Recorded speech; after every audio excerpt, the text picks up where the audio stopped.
Chapter 1. 5 years later. Chloe walked into the packed nail salon for her weekly pedicure with her best friend, Lachelle. The nail spot was always crowded and always cost just a little bit extra.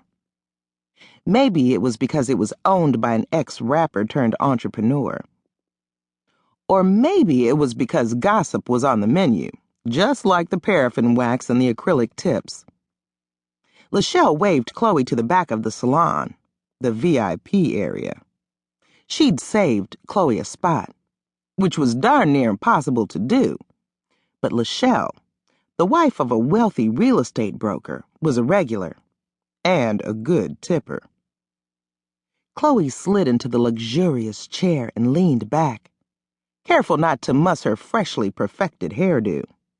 Her short tresses were expertly sculpted, and they framed her face perfectly, softening the potentially strong features created by her excessive workouts. "Girl, I thought I was going to have to fight that queen over there. He kept eyeballing your chair like he was about to snatch it," Lachelle said, as she blew Chloe a kiss. "I am not thinking about him." Chloe cut her eyes at the man, who gave her much attitude. She didn't have time to exchange words with him, nor did she want to ruin her mood. She was going to Lachelle's yacht party later with Quentin, and it was going to be a blast. But first, she was about to get her feet rubbed and mashed by her favorite nail tech, Trey. He was fine and buff, and his foot massages took her to the mountaintop. Trey slid over in front of Chloe on his little stool.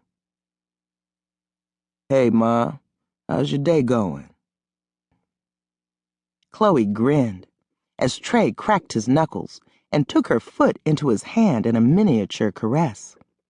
"It's going great now, babe. Do your magic." "I'm telling Quentin," Lachelle said. Chloe lifted Lachelle's left hand and touched the enormous rock on her ring finger. "You're the only one married. I am still very unmarried." "But you're not unattached. You've been with Quentin for an eternity." Chloe winced at the word. It had been a long time. 5 years to be exact. Quentin didn't seem the least bit interested in marriage. She didn't think he loved her, but he enjoyed her company enough to foot the bill for her every need. He even gave her a small shopping allowance. Admittedly, she wanted more. Not necessarily marriage, but at least a commitment. A bit of assurance that the fun times were more than temporary. 5 years is not an eternity, especially since we got together right after he buried his wife. "How long you gonna wait for him to marry you?" Trey asked. "I'm not waiting for him to marry me. I'm enjoying what we have, savoring the moments." Lachelle sucked her teeth and shook her head. "What if he wakes up tomorrow and decides he's ready to trade you in?" "You do have quite a few miles on you, and you are definitely fine. I wouldn't kick you out of bed. But you're not 20-something anymore," Trey said. "Is this Attack Chloe Day? I'm not feeling this." Trey laughed. "Sorry, Ma. Let me squeeze that stress away." Chloe closed her eyes and moaned. It was as if Trey had some secret road map that led straight from the middle of her foot to her unmentionables. "Seriously, though," Lachelle said, invading Chloe's ecstasy. "Have you thought about a backup plan?" "What do you mean?" "You need to make sure you're financially okay in case Quentin decides you are not his final resting place."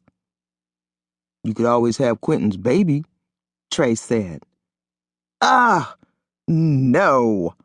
Low-rent women have babies for a paycheck. I do not do that." Trey shrugged. "Sorry, it was just a thought."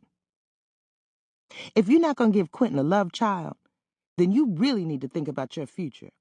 Why don't you ask Quentin to help you?"